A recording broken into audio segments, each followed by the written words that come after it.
హల్లెలూయా. వాక్యం సెలవిస్తూ ఉంది, యెహోవా కొరకు ఎదురు చూచేవారు నూతన బలం పొందుకుంటారని, వారి దేవుడు బలం పొందుకుంటే ఎగురుతారని, పరిగెడతారని, నడుస్తారని వాక్యం సెలవిస్తూ ఉంది. ఆమేన్. హల్లెలూయా. దేవుని పిల్లలారా, దేవుడు చాలా మంచి దేవుడు, గొప్ప దేవుడు, శక్తిగల దేవుడు అని వాక్యం సెలవిస్తూ ఉంది. అయితే దేవుడు మన పట్ల కార్యములు చేయడానికి సిద్ధంగా ఉన్నాడు. మరి ఆ కార్యం మనం పొందుకోవాలంటే, మన పట్ల దేవుడు కార్యం చేయాలంటే ఆశగల ప్రాణమును తృప్తిపరిచే దేవుడని వాక్యం సెలవిస్తూ ఉంది. నా దేవుడు స్వస్థపరుస్తాడు, నా దేవుడు దీవిస్తాడు, నా దేవుడు కనికరిస్తాడు, నా దేవుడు నన్ను ఆత్మతో నింపుతాడు, దేవుడు నన్ను అభిషేకిస్తాడు అని మనకి ఏదైతే ఆసక్తి ఉందో ఆ ఆసక్తి దేవుడి దగ్గరికి వస్తుంటే ఆయన ఖచ్చితంగా మన పట్ల కార్యం చేస్తాడు. ఆమేన్. హల్లెలూయా. అందుకని దేవుడి దగ్గరకు వచ్చిన తర్వాత మనం చేయాల్సిన పని ఏంటంటే, మన హృదయంలో అన్నీ పక్కన పెట్టేసి తలంటుకుని ముఖం కడుక్కుని మనం ఏం చేయాలంటే ఆయన వైపు చూస్తే ఖచ్చితంగా మాట్లాడటమే కాదు కానీ కార్యం చేస్తామని వాక్యం సెలవిస్తూ ఉంది. ఆమేన్. హల్లెలూయా. చూడండి, మార్కు సువార్త 6వ అధ్యాయము 45వ వచనం కానించి చదువుకుందాం. మార్కు సువార్త 6వ అధ్యాయము 45వ వచనం నుండి చదవండి. ఆయన జన సమూహమును పంపివేయినంతలో ధోని ఎక్కి అతనినున్న బెత్సయిదాకు ముందుగా వెళ్ళుడని ఆయన తన శిష్యులకు వెంటనే బలవంతము చేసెను. ఆమేన్. హల్లెలూయా. దేవుని పిల్లలారా, ఇక్కడ యేసుక్రీస్తు ప్రభుల వారైన బ్రతుకు దినములలో ఆయన ప్రజలందరికీ వాక్యం చెప్పిన తర్వాత జనసమూహమును పంపివేయినంతలో ధోని ఎక్కి అతనినున్న బెత్సయిదాకు ముందుగా వెళ్ళుడని ఆయన తన శిష్యులను వెంటనే బలవంతం చేశాను. ఆమేన్. హల్లెలూయా. ఇప్పుడు ప్రజలు వెళ్ళిపోతున్న తర్వాత శిష్యులతో ఏమంటే, మీరు ఖచ్చితంగా బెత్సయిదాకు వెళ్ళాలి, నాకన్నా ముందు మీరు వెళ్ళాలి, మీరు వెళ్ళండి, తర్వాత నేను వస్తానన్నట్టుగా ఆయన ఏం చేశాడంటే శిష్యులను బలవంతం చేశాడంట, మీరు వెళ్ళాలి అని. ఆమేన్. హల్లెలూయా. దేవుని పిల్లలారా, దేవుడు మరి మహాకృప ప్రేమను బట్టి వారు అంతా కాచి కాపాడాడు. ఈ లోకంలో దేవుడు మనం విడిచిపెట్టే దేవుడు కాదు, ఎప్పుడు తోడుకుంటాడు ఆయన. అయితే ఒక్కొక్కసారి ఆయన ఏం చేస్తాడంటే మనకు కొన్ని పరీక్షలు పెడతాడు. మన విశ్వాసం ఎంతవరకు ఉందో ఆయన ఏం చేస్తాడు, మనకు పరీక్ష పెడతా ఉంటాడు. వెళ్ళమన్నాడు, వెళ్ళారు. 46వ వచనం అంటాడు అక్కడ, ఆయన వారిని వీడు కొలిపి ప్రార్థన చేయుటకు కొండకు వెళ్ళెను. హల్లెలూయా. వారందరినీ పంపేసి వారిని వీడు కొలిపంటే ఏం చేశాడంటే ఆయన ప్రార్థన చేయడానికి ఎక్కడికి వెళ్ళాడు, ఆయన కొండ మీదకి వెళ్ళాడంట ఆయన. ఆమేన్. హల్లెలూయా. మీరు బెత్సయిదాకి వెళ్ళండి మీరు అని చెప్పేశాడు ఆయన, మీరు వెళ్ళండి నేను వస్తానని చెప్పాడు ఆయన. వాళ్ళని పంపేసి ఈయన ఏం చేస్తున్నాడంటే కొండ మీదకి వెళ్ళి ప్రార్థన చేస్తున్నాడు. ఆమేన్. హల్లెలూయా. దేవుని పిల్లలారా, ఏదన్నా కార్యం జరగాలంటే నేను ఆ పట్ల దేవుడు సిద్ధంగానే ఉన్నాడు. అయితే మనం చేసిన రెండో పని ఏంటంటే, ఆయన సిద్ధంగానే ఉన్నాడు, మనము అడిగింది పొందుకోవాలంటే మనం ఏం చేయాలి, ప్రార్థన చేయాలి. ఆమేన్. హల్లెలూయా. ఎంత ఎక్కువగా ఆయన సన్నిధిలో ప్రార్థన చేస్తే అంత తొందరగా మనకు దొరుకుతుంది. ఆమేన్. హల్లెలూయా. ఆయన ఒక పని మీద శిష్యులను వెళ్ళిపోవడం చెప్పాడు ఆయన, ఈయన కూడా ఉండాలి. అయితే నేను వస్తాను వెనకాల వస్తాను నేను, మీరు వెళ్ళండి అని చెప్పాడు. ఈయన ఏం చేస్తాడు, ఆగిపోయి ఇప్పుడు దాకా ప్రసంగం చేశాం కదా, ఇప్పుడు వరకు ప్రార్థన జరిగింది కదా అని, ప్రార్థన అయిన తర్వాత మనం చేసే పని ఏంటి, మనం అమ్మా ప్రార్థన అయిన తర్వాత ఇంటికి వెళ్ళిన తర్వాత చేసే పని ఏంటి, ఇప్పుడు దాకా ప్రార్థనలో కూర్చున్నాం కదా, ప్రార్థనలో ఉన్నాం కదా, అలసిపోయాం అని కాసేపు రిలాక్స్ తీసుకుంటాం కదమ్మా. ఆయన ఏం చేశాడంటే ప్రార్థన చేయడానికి కొండ మీదకి ఎక్కడని వాక్యం సెలవిస్తూ ఉంది. ఆమేన్. హల్లెలూయా. దేవుని పిల్లలారా, శిష్యులు ఎందుకు వెళ్ళమన్నాడో యేసయ్యకి తెలుసు. అక్కడ కార్యం జరగాలంటే తండ్రిని వేడుకోవాలని యేసయ్యకి తెలుసు. కాబట్టి ఆయన ఏం చేస్తున్నాడంటే కొండ మీదకి వెళ్ళి ప్రార్థన చేస్తున్నాడు. ఆమేన్. హల్లెలూయా. దేవుని పిల్లలారా, మరి యేసుక్రీస్తు ప్రభుల వారికి ప్రార్థన కావాలా? ఆయన దేవుడే కదైనా, దేవుడు కుమారుడే కదైనా. మరి ఆయన ఒక పని మీద శిష్యులు పంపేసి ఇప్పుడు ఆయన ఏం చేస్తున్నాడు, ఆయన ప్రార్థన చేస్తున్నాడు. ఆమేన్. హల్లెలూయా. ఏం ప్రార్థన చేస్తున్నాడు ఆయన? ఇప్పుడు ఏ పని మీద శిష్యులు పంపించాడో ఇప్పుడు ఆ పని కాడ ఖచ్చితంగా ఒక్కొక్కసారి మన పని ఎలాగవుతుంటే సులువుగా అయిపోతుంది. వెళ్ళిన పని చాలా సులువు అయిపోతుంది. ఎందుకంటే అప్పుడైపోయింది అనుకున్న పని. ఒక్కొక్కసారి పని మీద వెళ్ళామనుకోండి, అన్నీ ఆటంకాలే, అన్నీ ఆటంకాలే. అవునంట కదంటారమ్మా? ఆమేన్, హల్లెలూయా. ఇప్పుడు యేసుక్రీస్తు ప్రభువు శిష్యులు పంపించిన తర్వాత వారి దారిలో ఎటువంటి ఆటంకాలు కలుగుతాయి, ఎటువంటి కలిసి దేవుడు యేసుకు తెలుసు. కాబట్టి ఈయన ముందుగా ఏం చేస్తానంటే ప్రార్థన. ఆమేన్, హల్లెలూయా. దేవుని పిల్లలారా, మనము కూడా గొలుసు ప్రార్థన చేస్తూ ఉన్నాం. గొలుసు ప్రార్థన ఎందుకు? గొలుసు ప్రార్థనలో 40 రోజుల ముందు ఎందుకు చేస్తున్నామంటే ఆ 3 రోజులు ఆశీర్వాదంగా దేవుని గారికి జరగాలి, కరెంటు ఉండాలి, మంచి వాతావరణం దయచేయాలి, వస్తున్న సేవకులు దేవుడు అభిషేకించి వాడుకోవాలనే కదా మనంతా గొలుసు ప్రార్థన చేస్తున్నాం అందరం మనం. ఆమేన్, హల్లెలూయా. ప్రార్థనలు ఏమీ లేకుండా 3 రోజులు పెట్టలేము ప్రార్థన. అమ్మా 3 రోజులు జరిగించలేమా? జరిగించలేమా? జరిగించవచ్చు, కానీ ఏదైనా జరగవచ్చు. హల్లెలూయా, హల్లెలూయా. జరిగించవచ్చు. ఇప్పుడు మన అందరికీ మటన్ అంటే ఇష్టం, కాకరకంటే అవి ఇష్టం. అవును కదా? ఆకలి మీద ఉన్నాం, ఇప్పుడు ఏదీ లేదు, కాకరకాయ కూర ఉంది, అప్పుడు ఏం చేస్తాం? తింటాం. తినకాదు, కానీ ఎలా ఉంటుంది? తృప్తిగా ఉంటుందా? తింటాం, ఆకలి తీరుతుంది, కానీ తృప్తిగా ఉంటుందా? ఉండదు. ఆమేన్, హల్లెలూయా. ప్రార్థన ద్వారా వెళ్తే అక్కడ దేవుడి శక్తి పొందుకుంటాం మనం. ఆమేన్, హల్లెలూయా. అంతే. ఇప్పుడు యేసుక్రీస్తు ప్రభువు వారు ఏం చేస్తున్నారంటే ఆయన వారు వీడు కలిపి ప్రార్థించడానికి కొండకు వెళ్ళిను. సాయంకాలం అయినప్పుడు ఆ తోనె సముద్రం మధ్యన ఉండిన ఆయన ఒంటరిగా మెట్ట నుండెను. హల్లెలూయా. సాయంత్రం అయినప్పుడు తోనె ఎక్కడికి వెళ్ళింది? సముద్రం మధ్యలోకి వెళ్ళిపోయింది. ఎక్కడమ్మా? సముద్రం మధ్యలో. ఇప్పుడు ఎవరున్నారు? శిష్యులు ఉన్నారు, మధ్యలో ఉన్నారు ఇప్పుడు. ఆమేన్, హల్లెలూయా. ఒక్కొక్కసారి చూడండి, మనం అనుకుంటాం కదా మనకు వస్తున్న సమస్యలు కానీ, బాధలు కానీ, కష్టాలు కానీ, ఇబ్బందులు కానీ అంటారు కదా ఒక్కొక్కసారి, నా బ్రతుకు నడి సముద్రంలాగా ఉందిరా అంటారు. దాని అర్థం ఏంటి? ఇంకా అయోమయం పరిస్థితి, ఆదుకునే నాదుడు లేడు, కష్టాలు, బాధలు, ఇబ్బందులు, రోగాలు అలాగే ఉన్నాయి, ఎవరు ఏం చేయని పరిస్థితి, ఇంకా అయిపోయింది నా పరిస్థితి, నడి మధ్యలో ఉన్నాను నేను, ఏదన్నా జరగచ్చు. అవునంటారు కదంటారమ్మా? ఆమేన్, హల్లెలూయా. ఇప్పుడు శిష్యులు ఎక్కడున్నారంటే నడి సముద్రం మధ్యలో ఉన్నారంట. ఆమేన్, హల్లెలూయా. ఇప్పుడు ఏం జరిగింది అప్పుడు? చదవండి 48వ వచనం. అప్పుడు వారికి గాలి ఎదురైనందున. హల్లెలూయా. మధ్యలో ఉన్నారు. ఏమొచ్చింది వాళ్ళకి? గాలి. వారణ వచ్చిందా? మధ్యలోకి నుంచి వచ్చిందా? వారణ వస్తే పర్వాలేదు కదమ్మా. గాలి ఎంత భయంకరంగా ఉంటుందమ్మా. తెల్లారి గట్ల 4 నుంచి 3 గట్టి గాలి వేసి వర్షం వచ్చిందమ్మా. వచ్చిందా లేదు? మన పిల్లను మా పిల్లలతో వచ్చేసింది. పుల్లి గారు చల్లబడిపోయింది ఒక్క దెబ్బకి. హల్లెలూయా. గట్టిగా వర్షం కొట్టింది, చల్లబడిపోయింది వాతావరణం. నిన్న చాలా ఎండ ఉంది కదమ్మా. నిన్న చాలా భయంకరంగా ఉందన్న, మామూలుగా కాదు. కానీ మంచి దేవుడు, గొప్ప దేవుడు, కృపగల దేవుడు. నా పిల్లలు ఎండలో. ఆమేన్, హల్లెలూయా.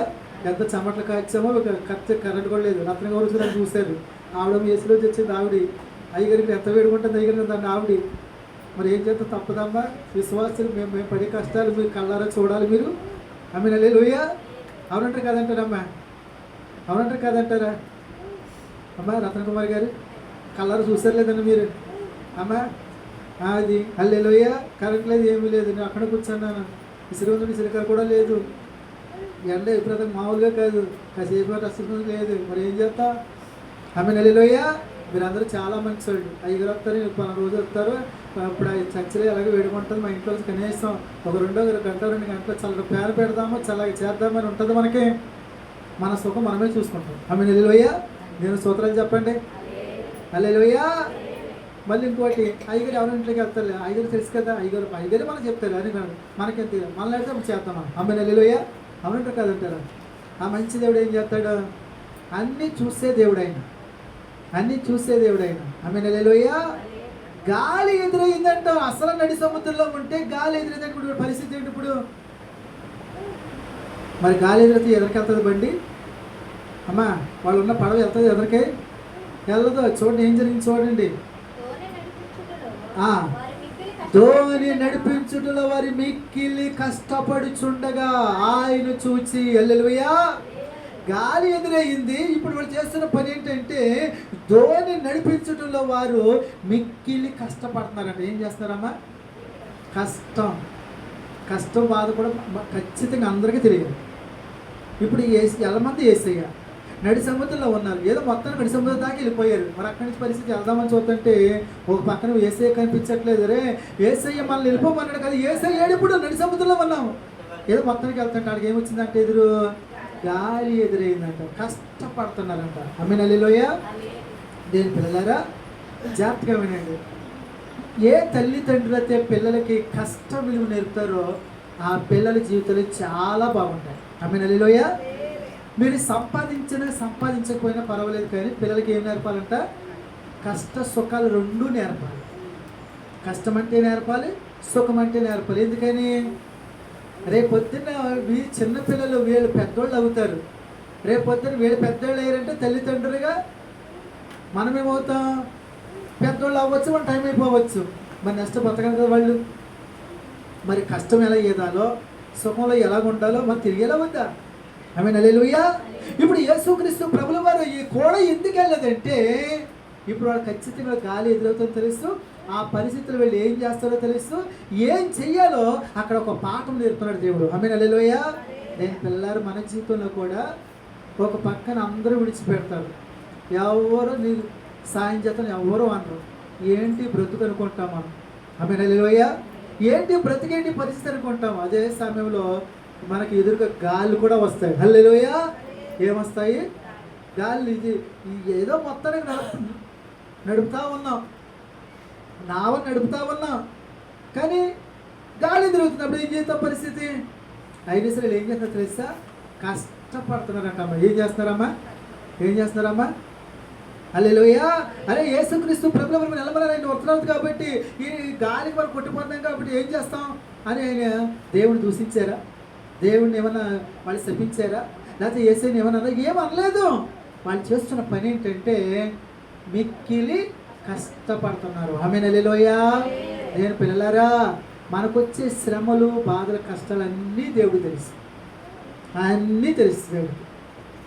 మన హృదయంలో ఎంత బాధ ఉందో, ఎంత వేదన ఉందో, ఎంత చింత ఉందో దేవుడికి అన్నీ తెలుసండి. గాలి వస్తుందని కూడా తెలుసు, సమస్యలు వస్తాయని తెలుసు, మనకి ఎవరు ఆదుకోరని కూడా తెలుసు, అన్నీ తెలుసు. మరి మనం ఏం చెయ్యాలి? వాళ్ళు చూడండి, అక్కడ వాళ్ళు ఏం చేస్తున్నారంటే మిక్కిలి కష్టపడుతుండగా ఆయన చూచి, హల్లెలూయా. ఎవరు చూశారంట? యేసయ్య చూశాడు. ఎందుకని ఎక్కడున్నాడు ఇప్పుడు? అమ్మా వీళ్ళేమో నడి సముద్రం ఉన్నారు కదా, ఇప్పుడు ఈయన ఎక్కడున్నాడు? ఈయన చెప్పండి, ఈయన ఎక్కడున్నాడు? ఆయన చూశాడండి. ఇప్పుడు ఎక్కడుంది ఆయన? వాళ్ళు నడి సముద్రంలో ఉన్న ఈయన ఎక్కడున్నాడు? ఈయన కొండ మీద ఉన్నాడు. ఆమేన్ హల్లెలూయా. మరి ఆయన కదా చెప్తుంది. అమ్మా హల్లెలూయా.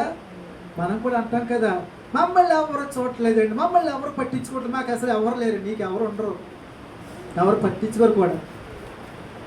హల్లెలూయా. దేవుడే చెప్పాడండి, మనుషులు నమ్మొద్దని దేవుడు చెప్పాడండి. మనుషులు మనస్సు మారిపోతుంది. ఏం చేద్దాం చెప్పు? హల్లెలూయా.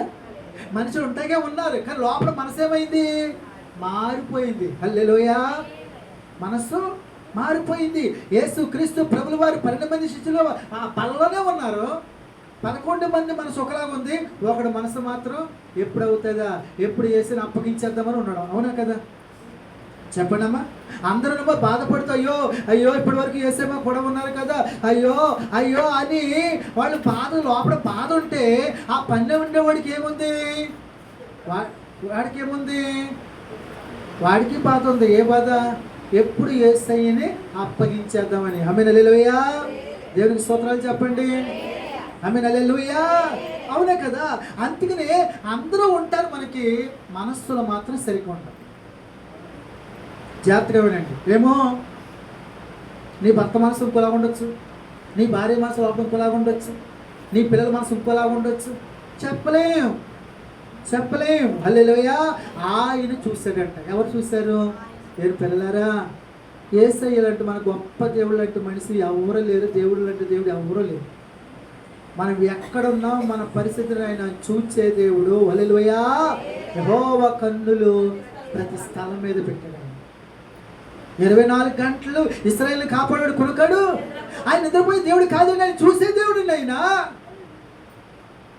చూసి ఏం జరిగింది అక్కడ? రాత్రి ఇంచుమించు 4వ జామున సముద్రం మీద నడుచుచు వారి యొద్దకు వచ్చి హల్లెలూయా చూశాడు కదా ఆయన. చూసిన దేవుడు ఏం చేశాడంట, వారి యొద్దకి వచ్చాడు. హల్లెలూయా చూసిన దేవుడు ఏం చేశాడు, వచ్చాడు. దేవుని పిల్లలు మనం ఏమనుకుంటామంటే నా పక్కన ఎవరు లేరు మనం అనుకుంటాం. మన పక్కనే ఉంటాడు ఆయన. ఎవరమ్మా హల్లెలూయా. ఒక రోజుని ఎలీషా ప్రవక్తని ఎలీషా కాలంలో సిరియా దండు వస్తుంది. నైట్ వచ్చి చుట్టూ ఇజ్రాయేలు చుట్టూ యెరూషలేం చుట్టూ వాళ్ళందరూ కాపు కాస్తారు.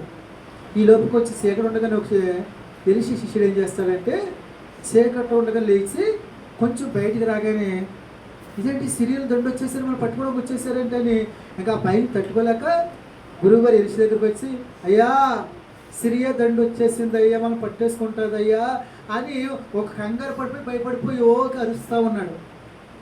ఎందుకు భయపడుతున్నాం, కంగారు పడుకు నాయనా దేవా వీడు కళ్ళు తెరవండి అన్నాడు. వీడు కళ్ళు తెరవండి అని ప్రార్థన చేసి చెప్పగానే దేవుడు వాడు కళ్ళు తెరిచాడంట. తెరవగానే వాళ్ళు గుర్రాలు రౌతులు వేసుకుని రథాలు వేసుకుని చుట్టూ ఉన్నారు వాస్తవమే. అయితే వేల చుట్టూ ఉన్నాయంట, అగ్ని రథాలు ఉన్నాయంట. ఆమేన్ హల్లెలూయా. దేవుని స్తోత్రాలు చెప్పండి. వాళ్ళు ఉంటారు వాస్తవం ఉన్నారు. అయితే అవి మామూలుగాను శరీరానికి సంబంధించిన ఈ మాంస రక్తమాంసాలు కలిగినవి. వేళ చుట్టూ ఏమున్నాయి, అగ్ని రథాలు. ఆమేన్ హల్లెలూయా. మరి అగ్ని రథాలు ఉన్నప్పుడు అవి ఏం చేస్తాయి, అగ్ని గుర్రాలు అగ్ని రథాలు ఉన్నాయి. అవి ఏం చేస్తాయమ్మా, ముందే పారిపోతాయి. అవునంటారు కదంటారా. ఆమేన్ హల్లెలూయా. నేను పిల్లలు జాగ్రత్తగా వినండి. నేను నమ్ముకున్న దేవుడు నమ్మకమైన దేవుడు, గొప్ప దేవుడు, విడిచిపెట్టే దేవుడు కాదు. తల్లైన తండ్రిని విడిచిపెట్టే దేవుడు కాదు. అయితే ఎన్ని శ్రమలని బాధలు వచ్చినా మన విశ్వాసం ఏంటంటే నా దేవుడు నా పక్కనే ఉన్నాడు. హల్లెలూయా. ఎలా విశ్వసించాలి మనం, నా దేవుడు నా పక్కనే ఉన్నాడు. ఎవరు విడిచిపెట్టినా పర్వాలేదు, ఎవరు సాయం చేయకపోయినా పర్లేదు, నా దేవుడు నన్ను చూస్తూ ఉన్నాడు కాబట్టి అద్భుతంగా నాకు ఎప్పుడు సహాయం చేయాలి ఆయనే చేస్తాడు, నాకు ఎప్పుడు తోడుగా ఉండాలి అప్పుడే ఉంటాడు ఆయనని మనం ఏం చేయాలి, విశ్వాసంతో మనం ఆయన వైపు అలాగే చూడాలి. హల్లెలూయా హల్లెలూయా. ఆయన చూశాడంట, వచ్చాడంట. ఇంతకీ ఎప్పుడు వచ్చాడు ఆయన, రాత్రి ఇంచుమించు 4వ జామున సముద్రం మీద నడుచుచు అన్నాడు. 4వ జాము వాస్తవానికి రాత్రిలో మనకి 4 జాములు ఉంటాయి. 6 to 9 ఒక జాము, 9 to 12 ఒక జాము, 12 to 3 ఒక జాము, చివరిది 4 3 to అది ఖచ్చితంగా 4 జాములు వచ్చారు కదైనా. దేవుని పిల్లలారా, దేవుడు నమ్ముకున్న పిల్లలమైన మనము ఈ 3 to 6 ఈ 4 జాములు ఖచ్చితంగా లేగాలి. హల్లెలూయా. లేచి ఏం చేయాలి, ఈ 3 to 6 లోపే మనం లేచిపోయి మనం ఏం చేయాలి, దేవుణ్ణి స్తుతించుకుని ప్రార్థన చేసుకుని మనం ఏం చేయాలి, ఆయన శక్తి పొందుకుని అప్పుడు బయటకు రావాలి. ఆమేన్ హల్లెలూయా. ఆయన దర్శించే దేవుడు అండి. ఆయన దేవదూతలు సంచారం చేసే సమయం అండి అది, దేవుడు సంచరించే సమయం అండి అది. హల్లెలూయా. అందుకని ఎవరైతే 3 to 6 లోపు లేచి రోజు దేవుడితో గడుపుతారో వారి జీవితంలో చాలా అద్భుత కార్యాలు దేవుడి దగ్గర పొందుకుంటారు వాళ్ళు. ఆమేన్ హల్లెలూయా. వాళ్ళు చాలా ఆరోగ్యంగా ఉంటారు. 1 శారీరకంగా ఆరోగ్యంగా ఉంటారు, 2 మానసికంగా ఆరోగ్యంగా ఉంటారు, 3 ఆధ్యాత్మికంగా ఆరోగ్యంగా ఉంటారు. హల్లెలూయా. అంతే వాక్యం అంటుంది, చురుకుగా ఉండటం గొప్ప భాగ్యం. చురుకుగా ఉండాలని ఉద్యోగస్తులు కానీ యవనస్తులు కూడా పొద్దుట ఏం చేస్తారు, లేచి లేకుండా ఏం చేస్తారు, మళ్ళీ ఆ రోజంతా చురుకు రావాలంటే ఏం చేస్తారు, వాకింగ్ అంటే దాని అర్థం ఏంటి, పరిగెడతామంటారు. పరిగెట్టినప్పుడు ఏమవుతుందంటే వారి లోపల ఉన్న నరాలు ఎముకలని గట్టిపడి లోపల రక్తం ఏం చేస్తుంది, అటు ఇటు కిందకి పైకి ఓకి రక్తం స్పీడ్గా పనిచేస్తుంటే మనిషి అంత స్పీడ్గా పనిచేస్తాడు. హల్లెలూయా. వాస్తవంగా మనకి నొప్పులు ఎందుకు వస్తుందో తెలుసా, ఎక్కడైతే నొప్పి వస్తుందో అక్కడ రక్తం ఏమవుతుంది అంటే కదలకుండా ఉంటుందంట. ఆమేన్ హల్లెలూయా. రక్తం ఏం చేస్తుందమ్మా, అందుకని మనం ఏం చేయలేము, తిన్న తర్వాత అది అంటారు కదా, తిన్న తర్వాత పడుకోకుండా అంటారు. హల్లెలూయా. మరి ముఖ్యంగా నైట్ తిన్న తర్వాత పడుకోకూడదంట. ఎందుకని, వాస్తవంగా మనకున్న మంచి అలవాటు ఏంటంటే పగలేమో పని చేస్తామో కొంచెం తిండి తింటాం, నైట్ పని చేయము ఏం చేయము, ఫుల్గా తిని పడుకుంటాం కదమ్మా. అందుకని మ్యాక్సిమం అందరికీ మగవాళ్ళకి ఆడవాళ్ళకి అందరికీ కూడా సేమ్ గర్భవతులు అలా ఉంటారు అందరూ కదమ్మా. హల్లెలూయా. దేవుని స్తోత్రాలు చెప్పండి. అవునే కదమ్మా. ఆడోళ్ళగా వీళ్ళు మగవాళ్ళు పొట్టలు బలే పెంచేస్తారు వాళ్ళు, మామూలు కాదు కదమ్మా. అవునంట కదంటారమ్మా. ఇప్పుడు వీడికమ్మా గర్భవరం వచ్చింది, మరి ఆయనకేమొచ్చింది? అవును కదా. కష్టం ఏంటంటే సూపర్గా ఎప్పుడు తినడమే, తినేసి మొత్తం ఒళ్ళు పెంచుకుని పొట్టలు పెంచుకుని కదమ్మా. కొంతమందిని చూస్తూ ఉంటాం, వాళ్ళ చొక్కాలు బట్టన్స్ ఊడిపోతూ ఉంటాయి. అవునంటారా కాదంటారా? నేను సోదరాలు చెప్పండి. హల్లెలూయా. మనం చేయవలసిన పని ఏంటంటే ఆ 4వ జామున యేసుక్రీస్తు చూసిన ఆయన దగ్గరికి వచ్చాడు. హల్లెలూయా. అంతే చూడండి, తెల్లారిపోతుందిరా, నేను వెళ్ళిపోవాలరా, నీ పేరేంటో చెప్పు, నన్ను విడిచిపెట్టరా అని అన్నాడు కదమ్మా.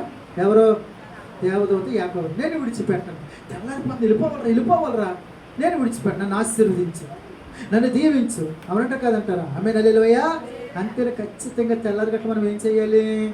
యేసుక్రీస్తు ప్రభులు వారే చీకటి ఉండగానే అరణ్య ప్రదేశానికి వెళ్ళి ప్రార్థన చేశాడు కదా.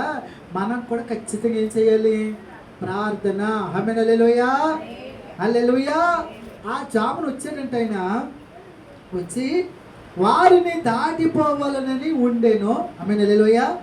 చూశాడు, వచ్చాడు, వచ్చి ఏం చెయ్యాలి? ఇంత కష్టపడుతున్నారు కదా వీళ్ళు అని ఈ పిలవరు కదమ్మా. వచ్చాడంట, చూశాడంట, ఆ పక్క నుంచి ఏం అన్నట్టు వెళ్ళిపోతున్నాడంట ఆయన. హల్లెలూయా. అదేంటి మరి?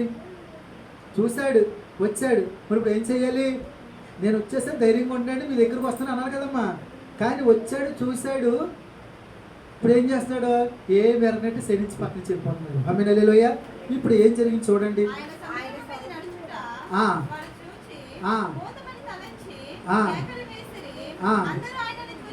హల్లెలూయా. ఆయన సముద్రం మీద నడుచుట వారు చూచి, ఇప్పుడు ఆయన పక్క నుంచి వెళ్ళిపోతుంటే వాళ్ళు ఏం చేశారంట? చూశారంట. ఏం చేశారమ్మా? చూశారంట. అంటే అంత మెలుకుగా ఉన్నారు అన్నమాట వీళ్ళు. ఇప్పుడు కష్టపడుతున్నారు కదా. ఇప్పుడు యేసై చూశాడు, వచ్చాడు, అయితే వాళ్ళు పలకరించుకొని పక్క నుంచి వెళ్ళిపోతుంటే వాళ్ళు ఏం చేశారంట? యేసుని చూచి. హల్లెలూయా. నేను పిల్లారా, ఆయన మంచి దేవుడు, గొప్ప దేవుడు, కృపగల దేవుడు. మనం ఎప్పుడైతే ప్రార్థన చేసుకుని ఉంటామో ఆయన దర్శనం ద్వారా కళ ద్వారా మాట్లాడే దేవుడు ఆయన. ఆమేన్. హల్లెలూయా. హల్లెలూయా. మనం చేసిన పని ఏంటంటే ప్రార్థన చేస్తూ ఉంటాం. ప్రార్థన అంటే ఏమనుకుంటున్నారు అమ్మా? కొంతమంది ప్రార్థన చేస్తారు, కూరగాయల లిస్టు, కిరాణా పట్టి ఎలాగ చెప్తారో కొట్టుకాడ అలా చెప్పుకుంటూ వెళ్ళిపోయి యేసు నామమున తండ్రి ఆమేన్ అంటారు. హల్లెలూయా. మరి నువ్వు అడిగావు, ఆయన ఇష్టం లేదు, నువ్వు కనిపెట్టాలి కదా. కనిపెట్టలేదా? చూడాలా లేదా? ఆమేన్. హల్లెలూయా. ఇప్పుడు యేసు రాగానే పక్క నుంచి వెళ్ళిపోతుంటే యేసును చూశారంట వాళ్ళు. ఆమేన్. హల్లెలూయా. నేను పిల్లలారు అందుకనే ప్రార్థన మ్యాక్సిమం 10 నిమిషాలు, పావు గంట, అరగంట కాకుండా ఎక్కువగా గడపాలని మనసుతో మనం ఉంటే మోకరిస్తే ఆ ఎక్కువతో గడుపుతున్నప్పుడు ఏం జరుగుతుందంటే నువ్వు దేవుడితో ఏకమవుతావు కాబట్టి జరగబోయే సంఘటనలన్నీ నీకు చూపిస్తాడు ఆయన. ఆమేన్. హల్లెలూయా. ఎప్పుడమ్మా? హృదయపూర్వకంగా, మనస్సుపూర్వకంగా ఆయన ఎక్కువ గడిపినప్పుడు నీకు ఆ భవిష్యత్తు నీకు చూపిస్తాడు ఆయన. మన ప్రార్థనలు ఎలాగుంటాయి? చేసామా చేయలేదా అన్నట్టుగా ఒక 5 నిమిషాలు, 10 నిమిషాలు చేసి ఆమేన్ అంటాం. మరి కనిపెట్టేది అది. ఆమేన్. హల్లెలూయా. యేసయ్య వచ్చాడు, పక్క నుంచి వెళ్ళిపోతుంటానంట, వాళ్ళు చూశారంట. ఆమేన్. హల్లెలూయా. చూసి ఏం జరిగింది అక్కడ? భూతమని తలంచి కేకలు వేసిరి. అందరూ ఆయనను చూచి తొందరపడగా వెంటనే ఆయన వారిని పలకరించి ధైర్యము తెచ్చుకునుడి. హల్లెలూయా. వెంటనే ఆయన వారిని పలకరించి. దేని పిల్లలారా, ఒక్కొక్కసారి మన పరిస్థితి బాగున్నప్పుడు అంత ఎక్కువగా ప్రార్థన చేయాలి. ఎంత ఎక్కువగా అమ్మా చూడండి. వెంటనే ఆయన వారి దేవుని దగ్గరికి వచ్చి పలకరించారంట ఆయన. అంటే పలకరించే కారణం ఏంటి? అయినా వాళ్ళంత కష్టపడుతున్నారు అక్కడ. ఆమేన్. హల్లెలూయా. నేను పిల్లలారా, ప్రార్థనలో మనం ఏదైనా అడిగితే మొదలెట్టామనుకోండి, అది పొందుకునేంత వరకు మనం ఏం చేయాలి? అడుగుతూనే ఉండాలి. ఏం చేయాలమ్మా? అడుగుతూనే ఉండాలి. ఎందుకంటే నీ దేవుడికి అసాధ్యమైంది లేదు కాబట్టి, ఆయనకి సాధ్యం కాబట్టి మనం ఏం చేయాలి? ఒక్కొక్కసారి మనం ఏం చేస్తామంటే ప్రార్థన తక్కువ అవుతుంది, ఎదురు చూస్తూ ఉంటాం, ప్రార్థన చేయలేము. కానీ దేవుడు ఎప్పుడు ఇస్తాడో ఎప్పుడు చూస్తూ ఉంటాం. కాదు, ప్రార్థన ఎక్కువ ఉండాలి. ఆమేన్. హల్లెలూయా. ఏం చేయాలమ్మా? ప్రార్థన ఎక్కువగా. అందుకనే కదా ఆ రాత్రి అంతా కూడా నన్ను దీవించు ఆశీర్వదించని గట్టిగా పాదాలు పట్టేసుకుని విడిచిపెట్టారు. రాత్రి అంతా పట్టేసుకోవడం ఆయన. హల్లెలూయా. లాస్ట్కి తొడగూటు మీద కూడా విడిచిపెట్టమని తొడగూటు మీద కూడా కొట్టినా కూడానంట అతను కుంటుతో కూడా ఏం చేశాడంట, అలాగే పట్టేసుకునే ప్రార్థన. హల్లెలూయా.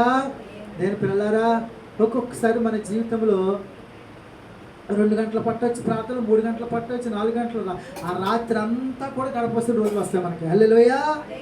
మరి ప్రార్థన చెయ్యాలి. ఎందుకని అమ్మా? ఎందుకని ఆయన పట్టు విడిచాడు అసలు? ఎందుకని? ఆయన కనుక పట్టు విడిచాడా తెల్లారిందా ఆయన ప్రాణం పోయే స్థితి. అవునా కదా?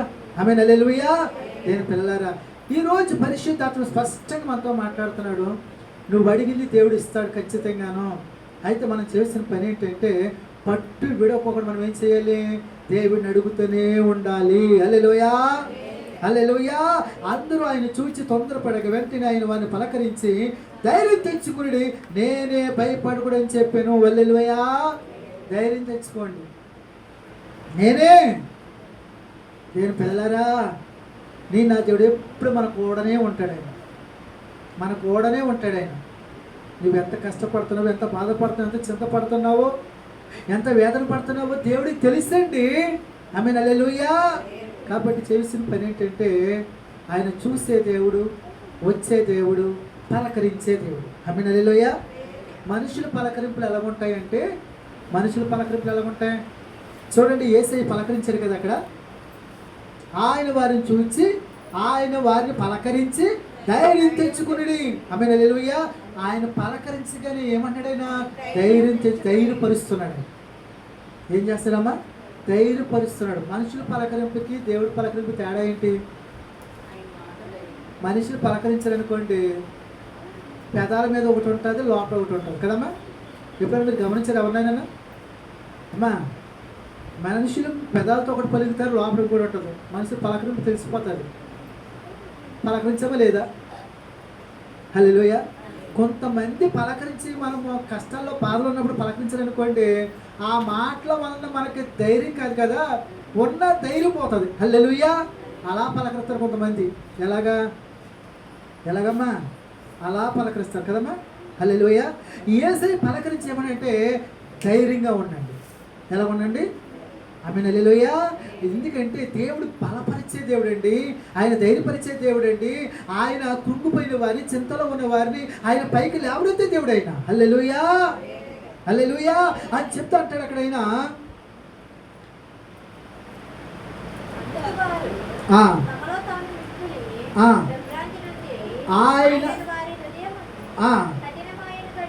తరువాత ఆయన ధోనికి వారి ఎత్తుకు వచ్చినప్పుడు గాలి అడిగెను. హల్లెలూయా. ఆయన భయపడి చెప్పి ఎక్కడికి వచ్చారంట? ధోనిలోకి వచ్చింది. అంటే ఖచ్చితంగా దేవుడు వస్తాడు, మన దగ్గరికే వస్తాడు. గాలి అడిగింది. ఏమడిగింది? ఆయన రాగానే అడిగిందంట. ఆమేన్. హల్లెలూయా. నేను పిల్లలారా, అందుకని మనం చేసిన పని ఏంటంటే ఈరోజు ఉపవాసం మనం అందరూ ప్రార్థన చేస్తున్నాం కదా. నా జీవితంలో ఎటువంటి గాలులు ఉన్నాయో, మనకి ఎటువంటి ఇబ్బందులు ఉన్నాయో, ఎటువంటి చింతలు ఉన్నాయో, ఎటువంటి రోగాలు ఉన్నాయో, ఏమున్నాయో భయపడే పని ఏమీ లేదు. ఎందుకంటే మన దేవుడు ఎవరంటే చూసి వచ్చి పలకరించి గాలిని అణిచే దేవుడు. హల్లెలూయా. అంటే నీ జీవితంలో ఎంత ఎదురుతున్నావో ఆ ఎదురొచ్చే గాలులన్నీ తొలగించేస్తాడు ఆయన. ఆమేన్. హల్లెలూయా. ఎందుకంటే నీ దేవుడు ఎవరు? విడిచిపెట్టని దేవుడు. నీ దేవుడు ఎవరు? తోడు ఉండే దేవుడు. నీ దేవుడు ఎవరు? బలపరిచే దేవుడు. నీ దేవుడు ఎవరు? నిన్ను ఆశీర్వదించే దేవుడు. ఆమేన్. హల్లెలూయా. అంతేను మనం చేసిన పని ఏంటంటే యెహోవా కొరకు ఎదురు చూడాలి. ఆయన బలం నువ్వు పొందుకోవాలంటే, ఆయన శక్తి నువ్వు పొందుకోవాలంటే ఆయన రెడీగా ఉన్నాడు. నేను చేసిన పని ఏంటి? ఎదురు చూడాలి. మరి ఎదురు చూస్తున్నారు దేవుడు అంటేని ప్రార్థన చేయాలి, ఆయన స్తుతించాలి, ఆయన కనపరచాలి, ఆయన ఆరాధన చేయాలి, ఆయన శక్తి పొందుకోవాలి, ఆయన బలం పొందుకోవాలి, నేను ఆయనతో ఎక్కువ గడపాలని ఆ మనసు ఉందా మనకి? దేవుని పిల్లలారా, ఎవరైతే ఎక్కువగా దేవుడి వైపు చూసి ప్రార్థన చేస్తారో ఖచ్చితంగా దేవుడు వాళ్ళని చూస్తాడు, వాళ్ళ దగ్గరకు వస్తాడు, బలపరుస్తాడు, వాళ్ళని దీవిస్తాడు. ఆమేన్. హల్లెలూయా. ఎందుకంటే ఆయన నీ కొరకు నా కొరకు పరమను విడిచి లోకానికి వచ్చే రక్షకుడిగా వచ్చి రక్తం కాచి ప్రాణం పెట్టిన ఆయన ప్రేమమైన దేవుడు అండి. ఆయన హల్లెలూయా. చివరి రక్తం పొట్టు నీ కొరకు నా కొరకు కాచారండి ఆయన. మనం అంటే అంత ప్రేమ అండి ఆయనకి. ఆమె హల్లెలూయా. మరి తన ప్రాణం పెట్టిన దేవుడు మన కష్టాలు చూడ, మన ఇబ్బందులు చూడ, మన రోగాలు చూడ, మన పిల్లలను చూడ ఖచ్చితంగా చూస్తాడు. చూడటమే కాదు, నీకు సహాయం చేసే దేవుడు ఆయన. హల్లెలూయా. దేవుని పిల్లలారా, మరి ఎదురు చూస్తున్నావు దేవుడి దగ్గరికి. ఎదురు చూడమని తెలుసా? ప్రార్థనకు వచ్చి నువ్వు చేసిన పని ఏంటంటే, నువ్వు కళ్ళు మూసుకుని నోరు తెరిచి మోకరించి, అయ్యా నా తండ్రి మీ వైపు నేను చూస్తాను ప్రభా, నా వైపు మీరు చూడండి ప్రభా, ఈరోజు నన్ను దర్శించండి ప్రభా, నన్ను అభిషేకించండి ప్రభా, మీ బలముతో నింపండి ప్రభా అని ఆయన వైపు చూసి నువ్వు ప్రార్థన చేస్తే ఆయన మంచి దేవుడు, గొప్ప దేవుడు. ఖచ్చితంగా ఇప్పుడు నిన్ను తాకుతాడు, నిన్ను దర్శిస్తాడు, నిన్ను అభిషేకిస్తాడు. ఒట్టుకుడితో మాత్రం నిన్ను పంపించే దేవుడు కాదు. హల్లెలూయా. ఒట్టిగా వచ్చి ఒట్టిగా నువ్వు వెళ్తున్నావంటే కారణం ఎవరో? కారణం నీవే. ఎందుకని? ఆయన వైపు చూడకోకుండా నీ మనసు దేని మీద పెట్టావు కాబట్టి చూడలేకపోతున్నావు. హల్లెలూయా. అయితే శిష్యుల వైపు చూశాడు, వచ్చాడు, పలకరించాడు, ధైర్యపరిచాడు, గాలిని అణిచేశాడు. హల్లెలూయా. ఇప్పుడు నిన్ను చూస్తూ ఉన్నాడు, నీ హృదయాన్ని చూస్తూ ఉన్నాడు ఆయన. నువ్వు ఆయన వైపు చూస్తున్నట్లయితే ఖచ్చితంగా శిష్యుల వైపు చూసి సహాయం చేసిన దేవుడు ఈరోజు నిన్ను చూస్తున్నాడు. నువ్వు ప్రార్థన చెయ్యి, అద్భుతంగా నువ్వే రేపొద్దున మంచి సాక్ష్యం చెప్పేట్టు దేవుడి పట్ల గొప్ప కార్యం జరిగిస్తాడు. అటువంటి కృపణ దేవుడు మనందరికీ అనుగ్రహించును గాక. ఆమేన్. మోకరించండి, ప్రార్థన చేసుకుందాం.